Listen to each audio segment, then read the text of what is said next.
ദൈവത്തിൻ്റെ പരിശുദ്ധമായ നാമം മഹത്വപ്പെടുമാറാകട്ടെ. ദൈനംദിന അപ്പം എന്ന അനുദിന വചനചിന്തയിലേക്ക് ഏവർക്കും സ്വാഗതം. ഇന്ന് കുടുംബം ഒരു യുദ്ധക്കളമാണ് എന്ന വിഷയത്തെ ആസ്പദമാക്കി ചില കാര്യങ്ങളെ നമുക്ക് ചിന്തിക്കാം. അതിനാധാരമായ ഒരു വാക്യം വായിക്കാം. യോശുവ 24:15 യഹോവയെ സേവിക്കുന്നത് നന്നല്ലെന്ന് നിങ്ങൾക്ക് തോന്നുന്നെങ്കിൽ നദിക്കരെ നിങ്ങളുടെ പിതാക്കന്മാർ സേവിച്ച ദേവന്മാരെയോ നിങ്ങൾ പാർത്തുവന്ന ദേശത്തിലെ അമോനിയരുടെ ദേവന്മാരെയോ ആരെ സേവിക്കും എന്ന് ഇന്ന് തിരഞ്ഞെടുത്തുകൊള്ളുവീൻ. ഞാനും എൻ്റെ കുടുംബവുമോ ഞങ്ങൾ യഹോവയെ സേവിക്കും. സാത്താൻ എപ്പോഴും കുടുംബത്തിനെതിരെ യുദ്ധം ചെയ്യുന്നു, കുടുംബത്തിനുള്ളിലെ ഐക്യത്തിനോട്. കാരണം കുടുംബം ദൈവത്താൽ നിയമിക്കപ്പെട്ട സ്ഥാപനമാണ്. എന്നാൽ സാത്താൻ കുടുംബത്തെ ഒരു യുദ്ധക്കളമാക്കുന്നു. ഭർത്താക്കന്മാർ ഭാര്യമാരെ തല്ലുന്ന കുടുംബങ്ങൾ ഇന്നുമുണ്ട്. അനുസരിക്കാത്ത ഭാര്യമാരുടെ കേസുകളുമുണ്ട്. ഒരേ വീട്ടിൽ താമസിച്ചിട്ടും പരസ്പരം സംസാരിക്കാത്ത, പരസ്പരം ക്ഷമിക്കാത്ത ദമ്പതികളുമുണ്ട്. അതോടെ സ്വർഗം പോലെ ആകേണ്ട കുടുംബങ്ങൾ നരകമായി മാറിയിരിക്കുന്നു. കുടുംബങ്ങളിൽ കൈപ്പേറിയ വഴക്കുകൾ വികസിക്കുന്നു. അത് ദൈവസ്നേഹത്താൽ നിറയേണ്ടതാണ്.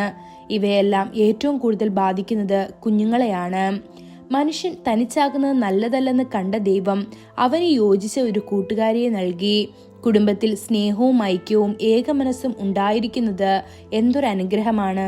ഒരേ കുടുംബത്തിലെ 2 അംഗങ്ങൾ ഒരേ മനസ്സുള്ളവരാണെങ്കിൽ പോലും അവർ പ്രാർത്ഥിക്കുന്നത് കർത്താവ് അവർക്ക് നൽകും. 2 പേർ 3 പേർ അവന്റെ നാമത്തിൽ ഒന്നിച്ചു കൂടുമ്പോൾ കർത്താവിന്റെ സാന്നിധ്യം ആ സ്ഥലത്തിറങ്ങി വരും. ഒരാൾ 1000 ഓടിക്കും. ഭാര്യ ഭർത്താക്കന്മാർ ഒരുമിച്ച് പ്രാർത്ഥിക്കുമ്പോൾ അവർക്ക് 10,000 യുദ്ധം ചെയ്യാൻ കഴിയും. മുപ്പിരിച്ചരട് വേഗത്തിൽ അറ്റുപോകുകയില്ല.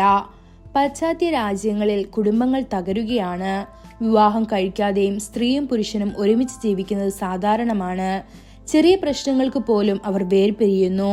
ഇക്കാരണത്താൽ കുഞ്ഞുങ്ങൾ ഏറ്റവും സ്വാധീനിക്കപ്പെടുകയും അനാഥരായി വളരുകയും ചെയ്യുന്നു. അവരിൽ പലരും മയക്കുമരുന്നിന് അടിമകളാകുകയും ചെയ്യുന്നു.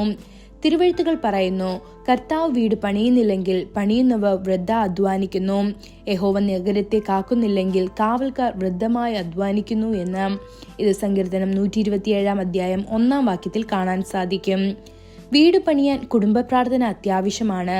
പ്രാർത്ഥനയില്ലാത്ത കുടുംബം മേൽക്കീറിയില്ലാത്ത വീട് പോലെയാണ്. അതിനാൽ കുടുംബ ഐക്യത്തിനായി നാം ആത്മാർത്ഥമായി പ്രാർത്ഥിക്കണം. നമ്മുടെ കർത്താവായ യേശു പ്രവേശിച്ച നിരവധി വീടുകളുണ്ട്. അവൻ സക്കായിയുടെ ഭവനത്തിൽ പ്രവേശിച്ചപ്പോൾ അവൻ പറഞ്ഞു, സക്കായിയെ വേഗം ഇറങ്ങി വാ, ഞാൻ ഇന്ന് നിന്റെ വീട്ടിൽ പാർക്കേണ്ടതാകുന്നു എന്ന്.